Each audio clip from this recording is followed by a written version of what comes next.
Busog-lusogan sang gatos na piling kaakian hali sa Barangay Dinagaan, Legazpi City sa piglansar na Nutri-Kids Fiesta kan Embarcadero de Legazpi kasuudma. Saro sa mga benepisyaryo, anjas anyos na si Patricia May. Apwera sa masusustansyang pagkakan, ugma man siya sa naresibing regalo arog kan school supplies.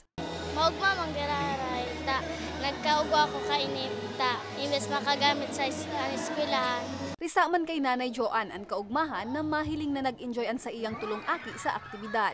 Pigpapasalamat niya man na ang lugar ninda ang napili na benepisyaryo. Apisar sa masisiram na pagkakan, mga pakawat, dakulang bagay sa inda ang naresibing gamit pang eskwela. Sobrang ugma.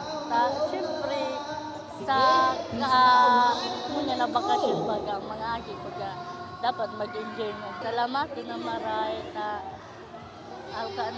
may mga gamit ngayon sa klase na pa-premyo, tapos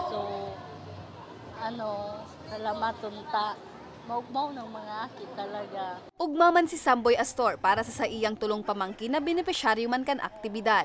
Ako maski po ako gurang na, mas na-enjoy ko pa po ang araw kaning event dahil maski sisay nakakakian, kay baninda, barkada ninda, kay baninda mag-urugma. Pinasalamatan man kan Barangay Councils kan Dinagaan ang inisyatibong ini kan foundation. Ngunyan, very grateful po kami ta ugmaon po sa mga aki na araw po kayo ng programa.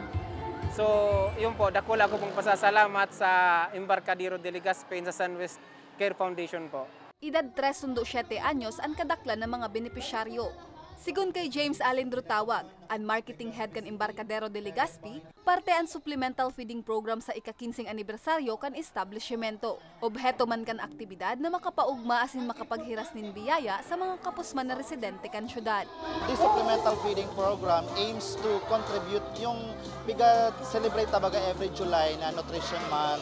So parang ini po ang contribution din po kang Embarcadero. Naging posible man ang aktibidad sa pakikipagtabangan kan Sunwest Care Foundation Incorporated.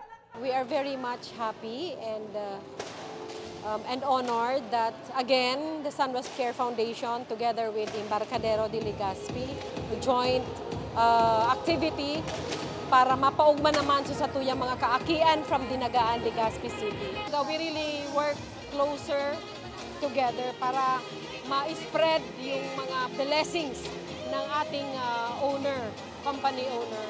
And mas lalo pang maging magayon ang relasyon ng company sa mga communities. Katakod ka ini, asigurasyon kan manihamento kan Embarcadero de Legazpi asin Sunwest Care Foundation Incorporated na padagos sindang magiging katuwang kan komunidad sa anuman na oras. Para sa mga baretang tapak Bicol,